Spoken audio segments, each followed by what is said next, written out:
Thanks so much for being with us here on Atlanta News First Plus. I'm Joy Lim Nakran. Okay, I just want to share with you some of the top stories that we're following right now. And I want to begin with the arraignment for several individuals, 61 defendants who are charged in connection with protests against the Atlanta Public Safety Training Center. So they are actually being arraigned right now.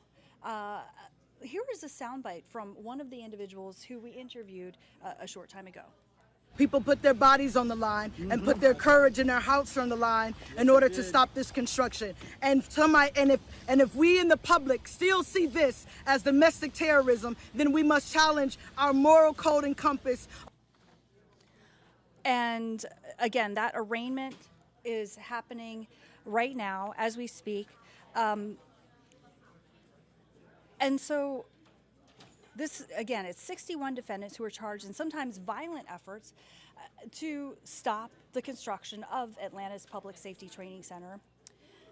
And this is particularly noteworthy because this makes 3 high-profile racketeering cases unfolding at the Fulton County Courthouse right now, with the Trump case, the Young Thug trial.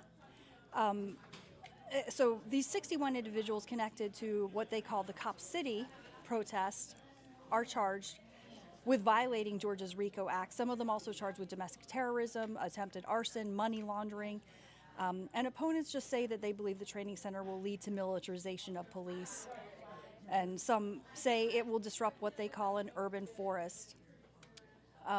Supporters of the defendants have been demonstrating since 9 o'clock this morning. We're going to let you know the outcome of the arraignment as well underway.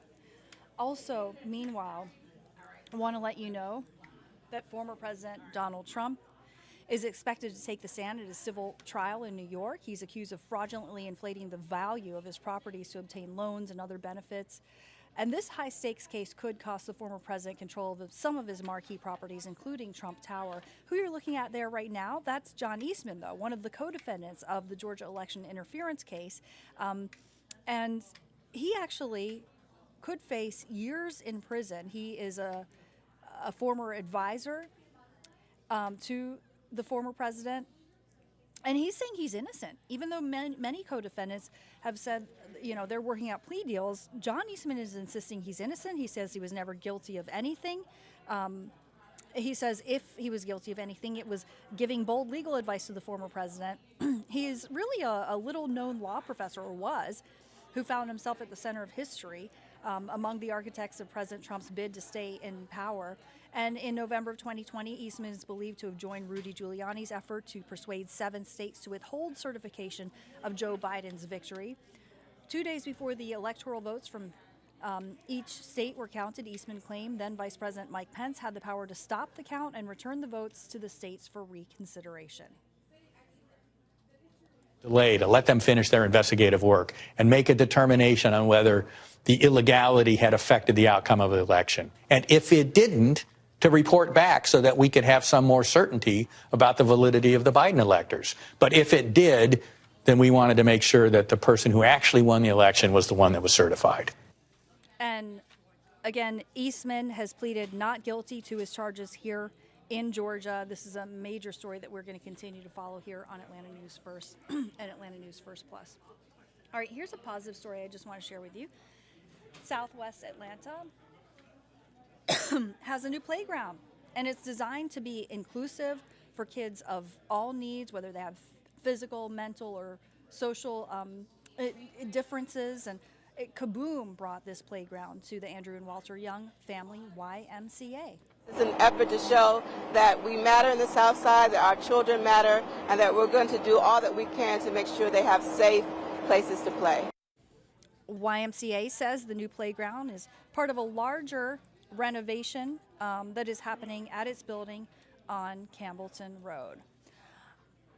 All right, I want to show you a look at the forecast now.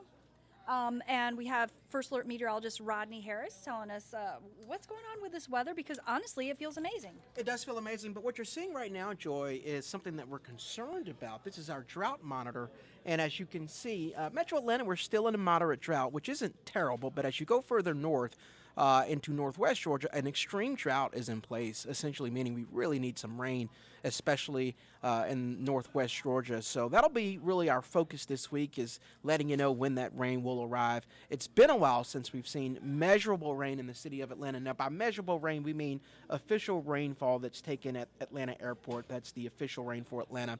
Last time we saw rain in Atlanta was on October 20th. That was more than 2 weeks ago, and that was about 1/3 of an inch of rain, just under 1/4 of an inch.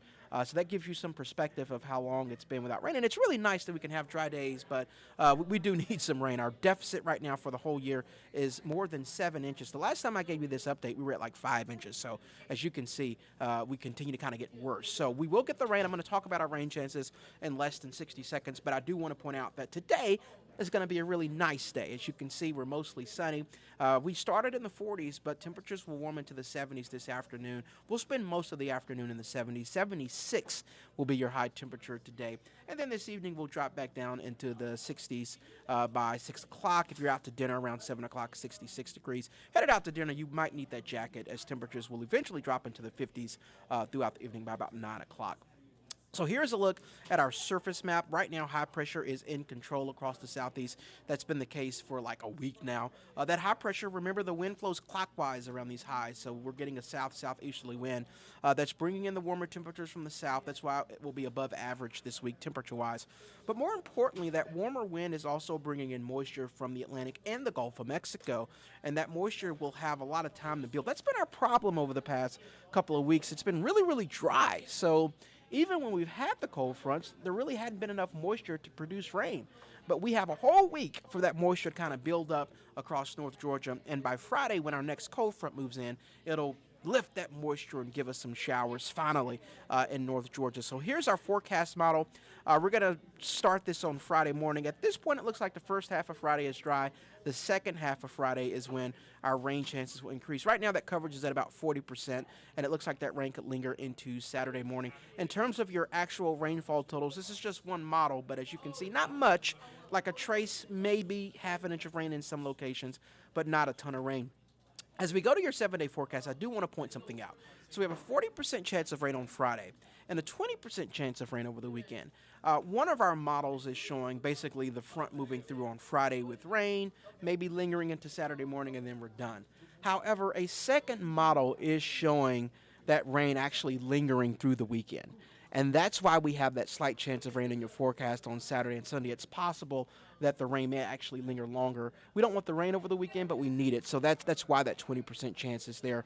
We'll continue to fine-tune that forecast this weekend as we get closer. But right now, it does look like the best chance of rain will be Friday evening, with a slight chance of rain Saturday and Sunday, especially south of Metro Atlanta. But I do want to point out we do have some models that are hinting at that rain lingering as the cold front may stall just south of us. So we'll keep you up to date on that. One thing you'll also notice is that our temperatures will get up to 80 degrees by Wednesday and Thursday. The normal high for this time of year is 67, so well above average. But once that front moves in on Friday, we're at 73, then the 60s over the weekend. So this weekend will be cooler as that front moves in, but really about normal for this time of year.